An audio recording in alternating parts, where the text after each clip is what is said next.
Hey people, it's me again with a new fanfic called A Sage's Mission. Its creator is Mchua. Fallout, link of his page in the description without more filling. Disclaimer: I don't own Naruto or High School DxD. And remember to subscribe to the channel and leave your like, that would help me a lot. Chapter 1. An Unknown Enemy.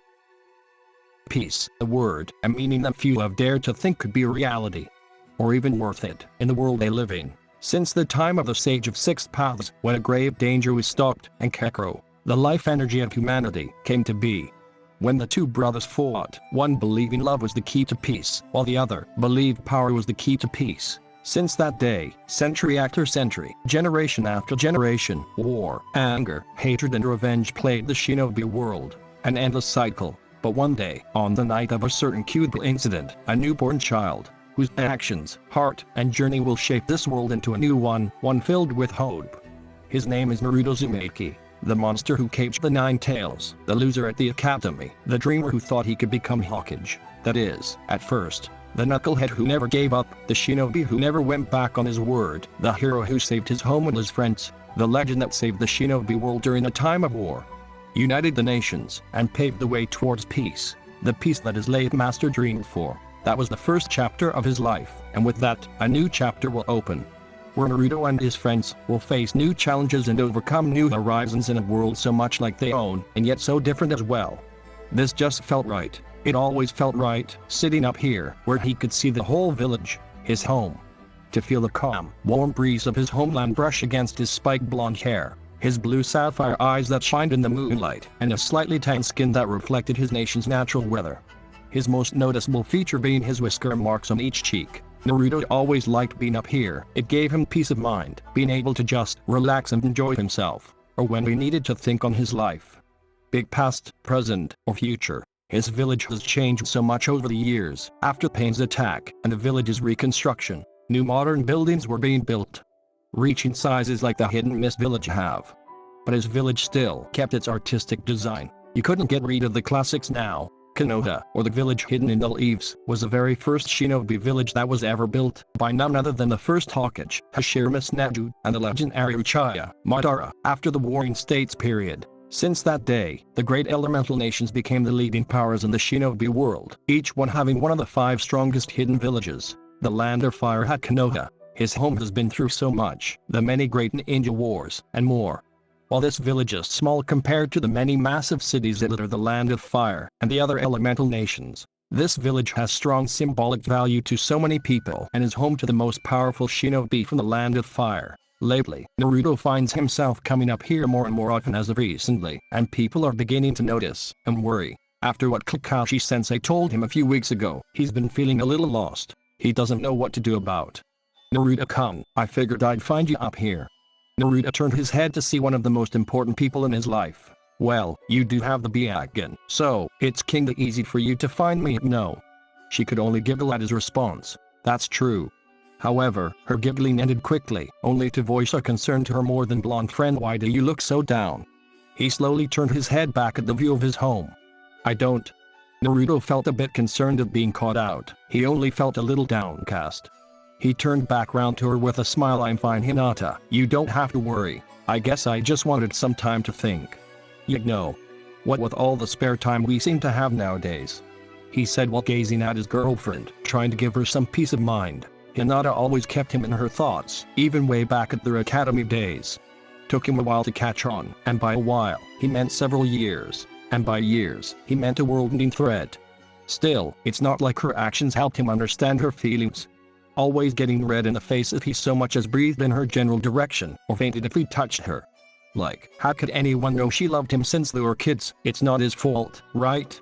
Right? He shook his head. He knew he was right, but decided to brush it off as he got a better look at Hinata. She was a beautiful young lady at the age of 19, same as him. But rather than the slightly tan skin that he had, she had pale skin that gave off the aura of innocence, but that was part of its charm. She always made him feel so relaxed that he could let his guard down completely when around her. Her dark blue silky hair reached down to her lower back. He followed her hair strings and could clearly see her slender frame, which showed anyone the type of agility she had. Not to mention her attractive figure. He quickly brought his eyes back to hers to see what Naruto felt was her true beauty. Her Byakugan, the clear jutsu of the Uchiha clan, that made them so powerful, especially in close combat. He found that out the hard way when he fought in Jerry. While those eyes may be deadly, to him, those eyes showed her true personality, one of kindness and compassion. Hinata came and sat right next to him, resting her head against his shoulder. I know, ever since that business with the moon and Toneri, it's been quiet and peaceful. So why do you feel so down? Naruto finishing her sentence. Naruto stayed silent for a few seconds before he would respond. He could feel her gaze. She wants an answer. Naruto let out a sigh. It wasn't the true reason for him feeling down, but it was something he's always had on his mind. I still wish he could be here, yet no, Master Jiraiya wanted this. He passed his dream on to me, and now that we have it. Naruto looked up at the sky as if someone was up there. I hope he knows. Naruto quickly felt Hinata brush her hand against his cheek, turning his head to hers, and giving him a smile that would make any man alive melt in her hands. He knows. Hinata knew it, and so did Naruto. He definitely knows, so please don't worry about it, Naruto. Come, it's not like you to worry all the time. That got Naruto to let out a quick chuckle. Yeah, I know, but it's not just me. Turning around fully to face her, giving her a warm hug, while they each rested their heads on the other's shoulder. It was all of us. The peace was achieved because of everyone. They both stayed like this for a bit, enjoying the warmth from each other and the bond they shared. They wanted to stay like this forever. They departed from one another, albeit reluctantly. Neither wanted to let go of the other. So they kept each other in their arms and gazed lovingly into each other's eyes, losing themselves in each other's gaze. As if on autopilot, their heads moved closer to one another, to feel connected, to feel. Naruto, we need to talk now. Of all the times, Kurama, please read the mood. To interrupt, like, come on, this was such a moment right now. He did it on purpose, didn't he? I don't care, brat, and neither should you. Well, that was harsh. What we should care about is this new presence I'm sensing. Actually, there's more than one. Grumbling as the last of his words left his mouth. Kurama only does that when he's weary or annoyed. Now, this got Naruto's attention, and Hinata noticed. Kurama sleeps all day and only wakes up when things are happening that interest him. Lazy, yes. But that's why this is a big deal. If it was just some visitors from another nation, or hell, bandits that are behind the times, Kurama wouldn't care, beneath his notice, so to speak. So then, what got his attention? Kurama, how many, and which direction? This is not time to be taking it easy. Something doesn't feel right. Northeast of the village, about 4 minutes out, if they keep their current pace. Only 4 minutes. How did they get so close without anyone noticing? Did they just come out of thin air? I'd say around 700, but what is it? What's wrong? I don't recognize this energy. It's strange. It's definitely not Kekra, because this feels lighter, not as concentrated. Wait, not Kekro. That's a thing. Everyone has Kekro. Shinobi, people, animals, even nature have their own form of it. It's a life energy of the world, used to perform justice. To not have any would mean death, so how can? Wait, never mind, save it for later. Right now there are 700 unknowns, with unknown power, and unknown intentions heading towards them. Hinata. Use your Byakugan. Do you see anything northeast of here? Surprise was definitely something Hinata was feeling right now. Being unaware of what words were exchanged between Naruto and his partner, she quickly stood up to catch her bearings, bringing her hands together in order to create the ram hand sign, and pulse her Kekro. Byakugan. Veins started appearing around her eyes, showing that she has indeed used her Eclair Jutsu. These eyes grab the user in near 360-degree field of view. With only a small blind spot at the back of the neck, that few could exploit. With X-ray vision to boot, one is able to see through almost anything. Objects, people, barriers, you name it. Even being able to see Kekra networks. But what was needed here was the fact that the Byakugan grants the user a long line of sight. From 800 meters to, well, Naruto isn't sure. Several miles at least. Hinata's sight past the village, then it passed the forest until she finally sees what Naruto must be on about. Humans, that was our first thought, but every part of her being was telling her that whoever these people are, They're not human, far from it. They may have the face and body of a human, but everything else told a different story. They had no Kepka or Kepka networks to speak of, and a rather strange bone structure at the back, which branch out to wings. Bat-like wings, maybe, or something close to it. It had a small dip at the base, only to curve upwards, making a rather strange-looking W shape. Hinata poured more Kepka into her eyes, increasing her visual prowess. Hinata needs to make sure she didn't miss anything important. She could see it. Some kind of energy flowing throughout their bodies, rather than using a network like Kepka did. This energy is traveling through the body's natural vessels, like blood. Hinata had never seen anything like this before, and had nothing to compare it to. Just what is this? As for the amount of energy they had, if Hinata would compare it to Shinobi, she saw mostly Unin and a couple of Genin levels of whatever this is. Wait. At the far back, well away from the others, one was by his lonesome. A man looks to be about mid-30s by appearance. His energy was at cage level, but she still had no idea what this energy is or what it's capable of. It won't be long before they reach the village, and for all she knew, the barrier around the village might not even detect them. Without Kepka coursing throughout their bodies, they needed to act. I see them, Naruto, but they don't have. I know, Krama told me. This doesn't make any sense, and why now? Why? He stooped his train of thought. Naruto shook his head. Not the time for complaining, it's the time to act. They have no idea who these guys are, or what their intentions will be. If Naruto got closer, he could find out using Sage Mode to gauge their power, and Kreml can sense their intent. Although, 700 people coming to your home doesn't seem like a friendly action in his eyes. Naruto walked to the edge of the cliff, filled with the same determination and awe he had against Pain, against Madara, and against Kagawa. He stopped right at the edge of Hawkage Mountain. Hawkage Mountain, where the faces of the past and present Hawkage are carved out from the stone. The leaders of the Hidden Leaf Village, and also where the face of his father rests. Each and every one of them were heroes that lived, fought, and would, or did die for their nation, their village. The faces of the Hawkage will continue to watch over the Hidden Leaf, even after death. One day soon, Naruto's face will be right beside them. Hinata, go tell Lord Hawkage Kakashi about this. Get the village ready in case things go down. 700 people don't just walk up to your front door unnoticed or unannounced. Hinata did a double take back to Naruto. What are you going to do, Naruto-kun? She knew he could handle anything thrown at him and will always come out on top. But that doesn't change the fact that she worries for his safety. What am I going to do? What his father did years ago on the night of his birth. To go and protect the village, his friends, and his family. But this time, the hero will make it back. He turned his head around to give a concerned yet steadfast look in Hinata a foxy grin. I'm going to introduce myself. Let's go, Krema. Ha. Just as he said that, he disappeared from sight, moving at speeds few could dare hope to match, let alone track. He left behind a small amount of leaves in the wind. Hinata soon did the same right to Hawkage Mansion. Naruto has his job and so does she. Do what you have always done, Naruto. I will be right behind you. Jumping through the air, almost like he was gliding over the forest that surrounds his home, he would soon be upon whoever these guys are. He should be close enough now. Quickly forcing himself down to ground level, landing without making a sound. Only to then jump up into a hiding spot atop the trees. He needed to be ready for whatever is going to happen here today. Naruto needed to get a better understanding of this new energy, and Sage Mode was a solid bet. He stopped his movement completely. Even as he breathed, his body never moved a centimeter. He needed to be still if he wanted to gather nature energy. Nature energy, the power that exists within the world around them. The ground, sky, and nature contain this external power.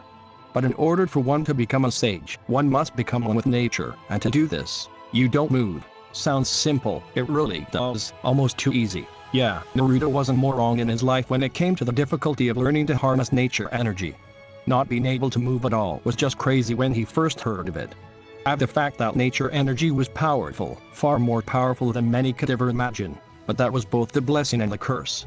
Because it was so powerful, if you ever ended up taking in too much nature energy than your own Kepka couldn't handle, then nature energy would overwhelm you, and you would turn into a toadstone statue.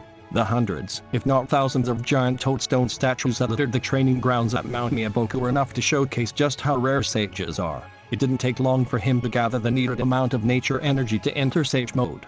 Orange pigmentation formed around his eyes. He opened them to show his new yellow toad-like eyes, proof of entering Sage Mode. His physical and sensing capabilities were bolstered to new heights.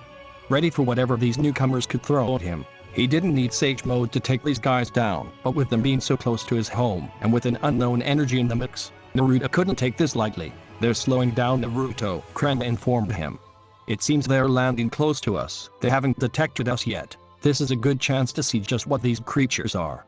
Naruto agreed with him. The more they know, the better. Shadow Clone Jutsu. Naruto quickly made 6 shadow clones, corporal copies of himself that could do almost anything the original can. It's a forbidden ninjutsu due to the amount of Kekra needed to effectively use this technique. But due to Naruto's ocean's worth of Kekra, on top of Kurama's impossible reserves as well, this issue was just ignored. 4 of the clones disappeared in different direction, getting into position. 1 ran back to the village, and the last one stayed in the trees with the original. The shadow clones share experiences when one is dispelled. Whatever it learned, the other clones, and by extension, the original will learn too, making this jutsu perfect for training, scouting, and intelligence gathering. A few seconds passed before the visitors started to make their landing near Naruto's position. Naruto tensed up a bit when he got a better look at them. They're definitely not human, as much as they do look like one. Whispering to himself as he narrowed his eyes at these guys. "So was Kaguya Albrat, or did you forget there's more to the world than humanity?" State of Kurama. "You can tell by just their smell." "Yeah, I know, Kurama, and now that I get a better look at them, this energy they have feels weird. Dark, not evil, just dark." Confusing Naruto even more. He really didn't have anything to compare them to. Naruto stopped talking as the rest of them landed, around 200 of them. Must be a scouting party, with the rest closing in from behind. The ones that did land were wearing armor, a breastplate with shoulder pads on top, stopping just short of their elbow, along with gauntlets, and a pair of greaves for leg armor. The color was as black as night, with small stripes of dark red running along the edges of the plates. It had a smooth appearance, with only the leg armor having a few spikes. They wielded a type of pike, a combination of a spear and an axe. The axe had the same weird-looking W shape as their wings, only this time it was flipped upside down. There were also some symbols or a type of language along with their attire that Naruto didn't recognize. "Well, if we didn't know already, I think we can make a good guess that these guys are from out of town," Naruto stated, joking to both himself and Kurama, getting a small chuckle from the furball. Hector's "Well, this is disappointing." Naruto quickly snapped his sight to the one that spoke, having gotten back his focus. "Are they talking now? Good, time for some eavesdropping. Humans. I thought that beings with great power lived here, yet all we get is pathetic human filth. Screw you too. You're a bad wannabe."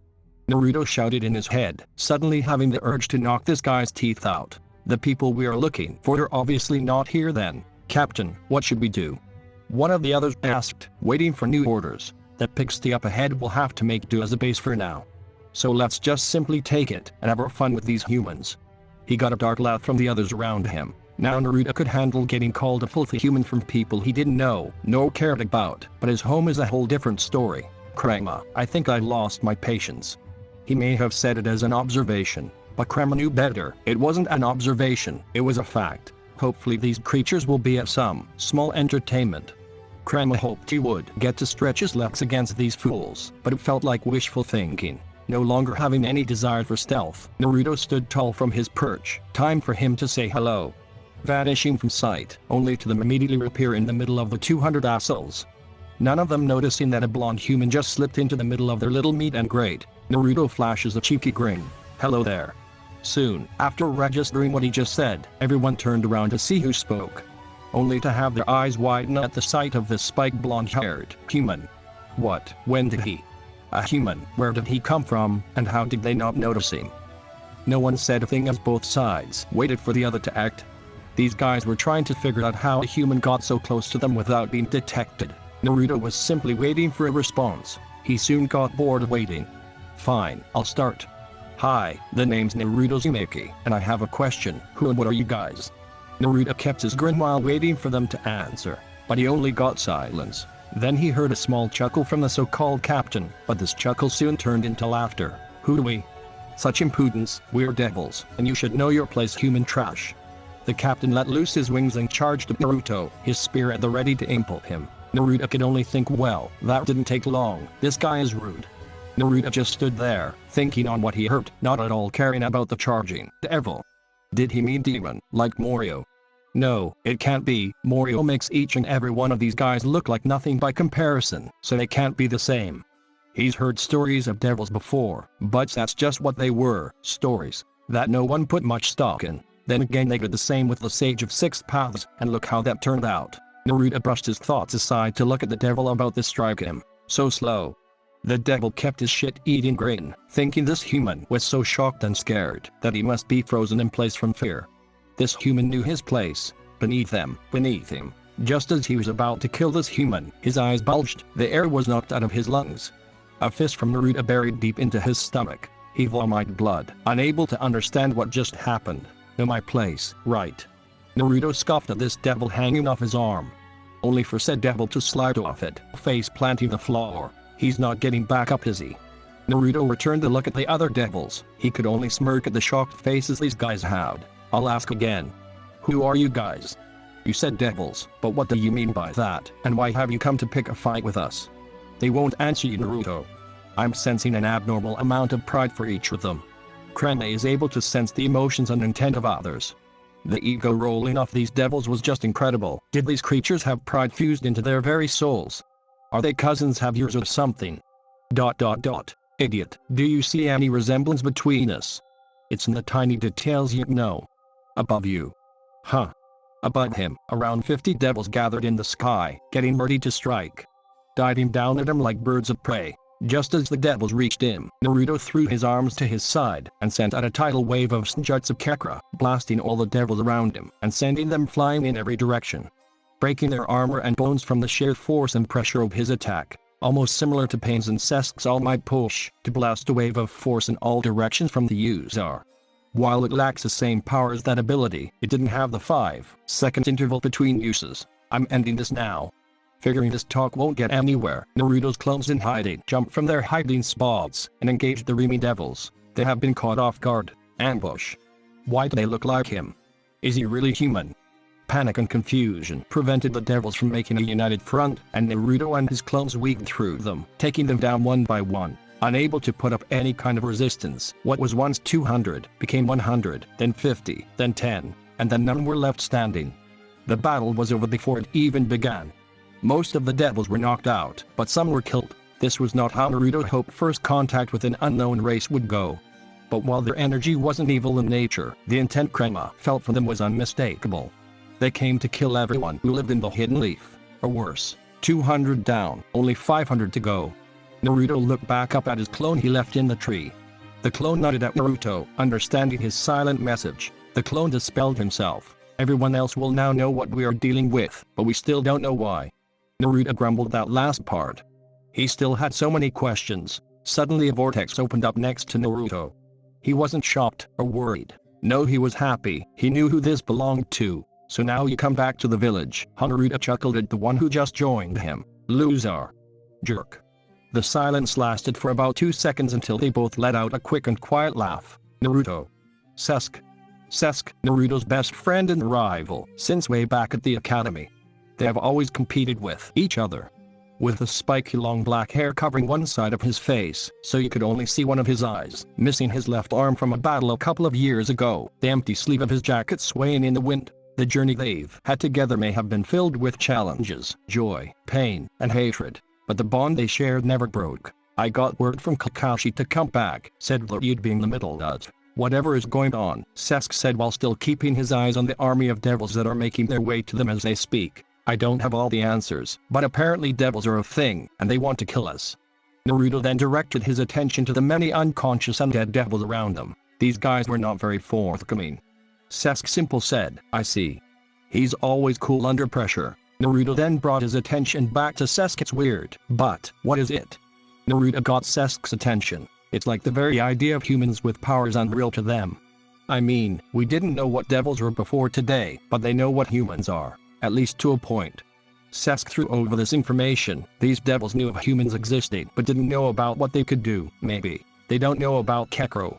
Stated Sasuke, for sure with his answer. Could he be right, Krema? If this was true, then where the hell did they come from? Kekro is practical in the very air here, so how could they not know of it? It would explain why they didn't think you were a threat. But this would also mean they didn't come from any of the elemental nations if they didn't know about the existence of Kekro. This was the only answer anyone had at this point. Hopefully, the interrogation corps can get the answers they need. Sasuke, I'm going after the devil that has cage level strength. Can I leave the remaining ones to you? The devil before said they were told about powerful beings, so maybe this guy was the one who sent them, or knows the one who did. So I fight 500, while you fight just one. Giving Sasuke an amused grin. Is that going to be a problem for you?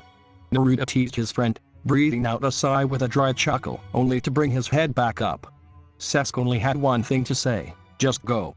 Naruto nodded and pushed off the ground at high speed, going after the strongest devil. Activating his Sharingan, Sasuke draws his blade, which is now being encased with lighting to increase its cutting power. He simply gazed at the army of devils mere seconds from reaching him. Then Sasuke moved. An explosion erupted far behind Naruto, all the way back to where he left Sasuke. Knowing him, he's probably already taken down half of them. They don't need to gather information from idle talk now that they have a few of them as prisoners. Naruto could only shake his head as he ran to his destination. He really should learn how to hold back sometimes. But today is a bit of a special situation. Naruto increased his speed, with Sasuke defending the village. He has nothing to worry about. Now he needs to find the leader and end this. Rizwan Lucifer was perplexed on how the situation has deteriorated. He knew that the 700 devils he brought with him were nothing special. At best, they were fodder to use. However, he wished, but still. Somehow, just 2 humans, mere children compared to him, are wiping out his forces. This was unexpected. Humans are weak by nature, short-lived, and unaware of the real world that existed right beside them. Only when they had sacred gears, holy swords, or the second-hand attempt of magic did they become noticed. He was told that in this world, there existed beings that could be useful for his goals and was supplied with the means to reach this new land. Only to feel disappointment that the first people they meet are the same weak humans that infested his world. A momentary distraction really wiped them out and move on to the real reason he came here for. But then, somehow, defying all the logic and knowledge he had across his long life. Just 2 of these humans have all but wiped out his men. Even if he was in a new world, how could the humans here be so different to be able to fight and win against devils without the use of magic or sacred gears? Those that told him about this place will answer his questions about what has transpired here today. Next time he will be more diligent about these humans. As much as Rizwan detests them, he must acknowledge the fact that these humans can fight and kill his kind, well, the weakest of his kind. The asset that he brought with him is still at his secondary camp. He must retrieve her before leaving. There's no point in saving the others if they lost to humans this badly. Then they were merely weak devils that did not deserve to live. He held out his hand to prepare a blue magical circle to retrieve his pet before he leaves. His plan may have been stalled, but he is nothing but adaptable. Rizwan will be back. But that line of thinking halted when he felt something slam into his face, striking him with the force one would expect from a dragon. Rizwan was sent flying across the ground, going through several trees, not stopping. Even his wings did little to stop his momentum. Only after scrapping across the ground did he finally come to a halt. His nose was broken, and he could taste his own blood. What hit me? Was the only thing that came to mind. He slowly stood up from his recent crash, a twitch from his cheek. That hit was nothing to scoff at. He dusted himself off and looked around his location to find who dared strike at him. Only for something to land a couple of meters in front of him. The dirt kicked up, preventing him from seeing who it is. As the dust cleared up, he finally saw who it was. A human with spiked blonde hair and yellow toad-like eyes with some strange orange coloring around them. A headband tied around his forehead with some type of leaf symbol engraved into the metal. He wore a long-sleeved black zip jacket that covers his whole upper body with orange trousers and sandals. His right arm was complete wrapped in bandages, while his left arm wasn't. Rizwan Lucifer was convinced that this was one of the 2 humans that has been killing his men. But the question still remains, how? Indeed felt no power from him, big demonic, angelic, or magical. No sacred gear ever. Are the humans here just physically strong? No matter, he is a Lucifer, and no human will ever intimidate him. He could not help but smile at this human. I must say this has been a day for surprises. You're the first human who has ever struck me. The blonde only stared at him. He didn't talk or break eye contact. For humans to have such power is most interesting. A far cry from the weakling your species are back home. But his grin then turned into an evil one. Even still, that has not changed, big there or here. Quickly gathering his vast demonic power, Rizwan Lucifer created a blue magical circle in front of him and blasted a beam of pure demonic energy at the human.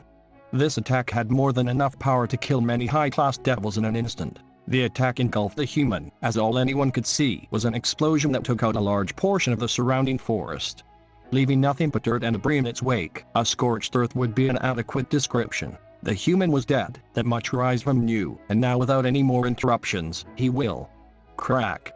Huh. Rizvam looked down and saw the earth below his feet crack a little. Guess he overdid his attack, only for the earth to give in, and a fist shot out of the ground, rocketing towards him. Before Rizvam could react, the fist made contact with his face. A nasty uppercut sent him in the air. What? Was the only thing he could think of as he soared into the air.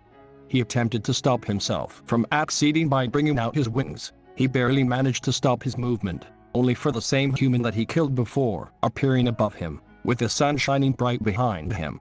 Rizvam was temporarily blinded by the sun's rays. The human dived down towards him with a leg held up high. Naruto Uzumaki barraged. The heel of his foot smashed on top of Rizvam's head, slamming him back down to the earth, impacting the ground like a missile, pain coursing within his head. This human was he. Naruto could not hold back or take his time with this fight. This devil looked to be around mid-30s with silver hair and a short beard on his chin. But his power was without a doubt cage level. It rivaled that of Tobiramus Neju, the second Hokage. And if this guy was a genius like Lord Second, then Naruto won't give him time to plan. Naruto landed on the ground, ready to finish off his disorientated opponent. 3 Sage-Art Frog Kuma strikes would have killed any normal enemy, and he had to pull his punches against the devils from before. But even that killed some of them. But just as he hit the ground, a giant blue circle appeared underneath him, the same thing that shot out that attack from earlier. Naruto quickly jumped to the side to avoid the same attack from before, only for the same circle to keep appearing wherever he landed, forcing him to keep dodging, jumping further back. Naruto narrowed his eyes as over 15 more circles appeared around him in the air. They surrounded him in a cage of blue lights, so he can create these things both from his hands and in the air. Naruto quickly looked back at the devil. But he needs to use his hands to create them, so it's similar to hand signs in its application. He creates the circle, and then the circle creates the attack. Naruto was surrounded with no way out. This guy was good, no doubt. Before the attacks were fired, Naruto pulled out a kunai from his ninja pouch, the iconic weapon for any ninja. But this one was unique. It was a tri-pronged kunai, the same one his father, Minato Namikaze, used. It made him so respected and feared. Naruto threw the kunai at the devil, travailing at speeds it broke the sound barrier. Rizvam smirked. His spells would fire before the knife would even reach him. The kunai was mere seconds from Rizvam, but then the magical circles fired. Just as the beams were about to touch Naruto's skin, he used his father's favorite jutsu, the flying right Jutsu. Naruto, much to the Rizvam's surprise, appeared right in front of him just as the beam struck the ground.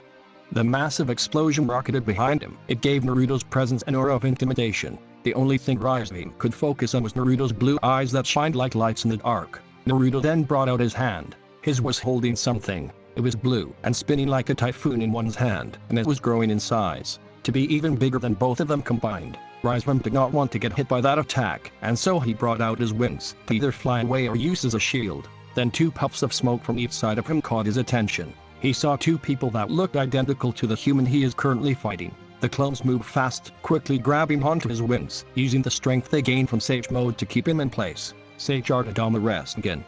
The attack slammed into Rizvam. He felt his entire body spinning as if his skin and organs were being grinned and torn apart. He could not scream as the attack knocked all the oxygen out of his lungs. Until the human let go, and the ball pushed forward as if it had a mind of its own, taking Rizvam with it until he started to literally spin with the attack. Around and around and around and around until he could not keep his eyes open, travailing over 50 meters back until he struck a cliffside. The attack imploded. The cliffside gave in, burying him under rock and stone. The flying right Jutsu, a technique that uses seals as markers for teleportation. They did not need that much Kepker to use, and they did not have a range limit. You could place as many of these seals as you want on almost anything. People, objects, weapons, you name it. This technique, and the Rasengan, which his father created by basing it off of Krema's most powerful attack, made Minato a legend during the Third Great Ninja War, and hails as the Yellow Flash. Naruto saw his father use the technique many times during the Fourth Great Shinobi War. He's always wanted to follow in his footsteps and surpass his father. First adding an element to the Rasengan, then master the flying right Jutsu, and then finally becoming Hokage. During the years of peace after the war, Naruto began training in the use of seals that the Uzumaki clan were so famous for. Even after becoming close to an expert on them, and being able to use the flying right Jutsu in combat like his father could, he has not surpassed his father with the technique, not yet, but he will one day. Rizvam barely dug himself out of the rubble. His body is in agony. It felt like his organs and bones were ripped apart. Blood was pouring out of every orifice as he has, and flesh wounds covered his entire body. Then he noticed. His left arm was gone, only a bleeding stump remains. How? For once in his life, Rise from Lucifer could not understand. He was a pure-blooded devil, a descendant of Lucifer, and yet, that human has stripped him of his flesh. That thing is not human. It can't be human, how can it? He looked up once he heard the sounds of footsteps. He was coming for him. That sound, what is that? He could hear it, the sound of something grinding against the very air itself. He forced himself to look up, and for once in his life, he felt afraid. The blue ball appeared again, as big as before, but this time it had blades. 4 white blades spun around it, cutting up the very air around them. It looked like a giant shrieking, "Surrender, or you'll lose more than just an arm." It was not a threat or a statement, it was a promise. Fear took logic, and Rizram struck out his only remaining arm to create another magical circle, but this one was different. It was used to counter those annoying sacred gears that the likes of his failure over grandson possessed. He knew this human didn't have a sacred gear, but he had to try. He could not. No, he would not lose to a human. Sacred gear canceller. A stranger hit Naruto. It was like a mist, surrounding and covering him like a blanket would. Naruto tensed up and prepared himself. He was ready, and so was Krema for what he just did to him. Only nothing happened. Wait, what? Naruto felt fine. His Keko was fine as well. Hang on just a sec. Krema, are you okay? What was that? Naruto may be fine, but he had to make sure Krema was too. I'm fine as well. Nothing happened. The technique either failed, or it doesn't work on us. Krema was unsure, but nothing felt off. So it was the best answer he had. Naruto returned to look at the devil with a raised eyebrow. Was something supposed to happen? Rizram could only sink into despair. It's not a sacred gear. He whispered to himself, but Naruto caught it. Sacred gear, the hell is that? This guy just assumed he had whatever that is. The Rizram could only look down. He has lost the will to fight. Well, he looks depressed. His pride has been broken. There's no need to fight him anymore. It's over, Naruto. He's right. This guy just shut himself out, and this was not something Naruto intended. Maybe he can get help after he sorts out that arrogance of his. But for now, there's nothing he can do. Naruto was just about to release his attack, only to hear a large roar coming from behind him. The hell was that? Naruto turned around to see who just showed up. He can't seem to sense who this is. The ground was rumbling. He could hear stomps. Something big was coming. Birds flew from their nests as the trees gave way to whatever is making a beeline for him. It finally appeared. It was about 12 meters tall, covered in pale white scales. It had 4 claws whose talons dug into the earth, a long tail with sharp spikes at the end of its base, waving around as it swatted the reaming trees away. A dragon.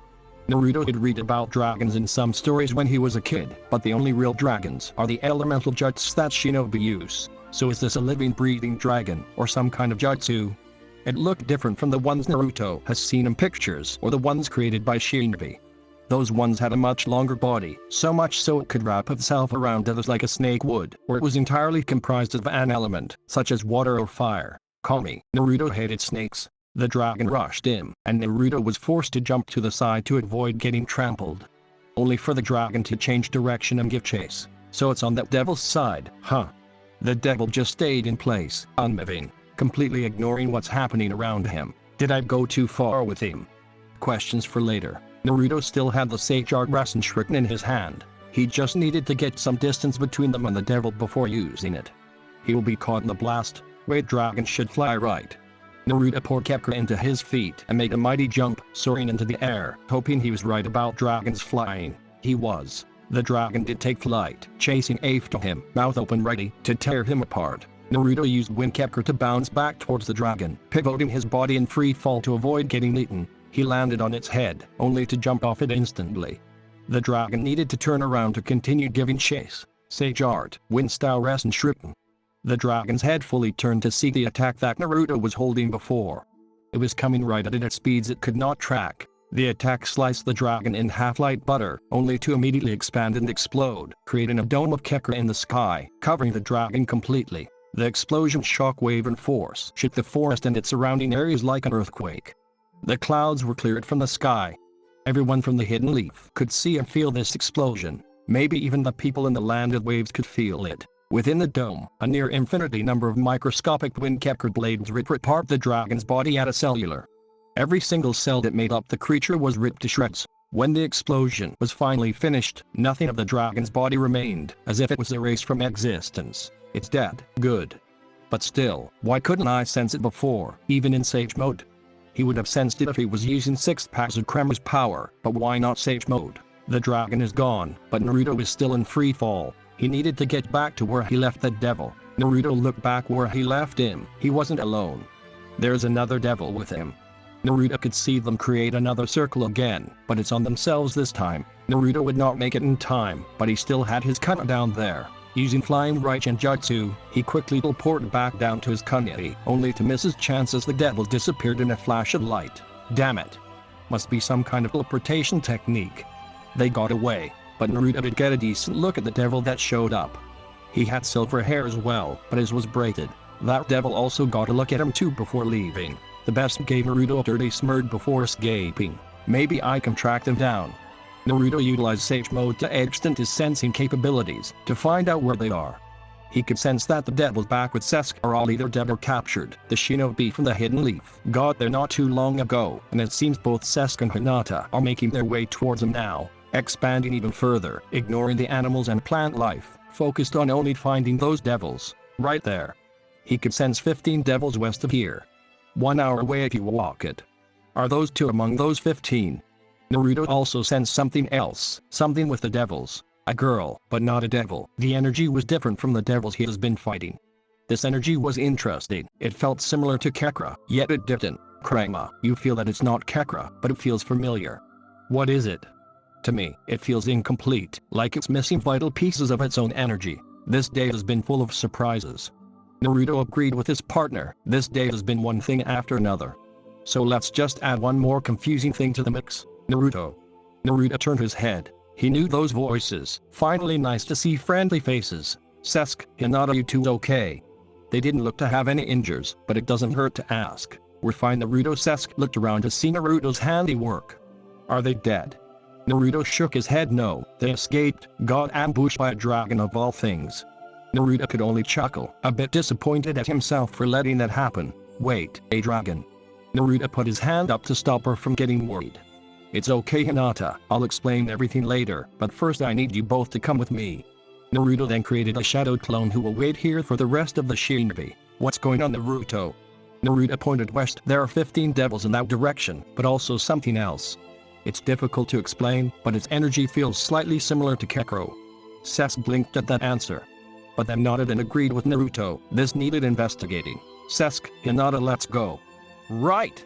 The trio dashed off through the destroyed section of the forest to where the last of the devils and an unknown are.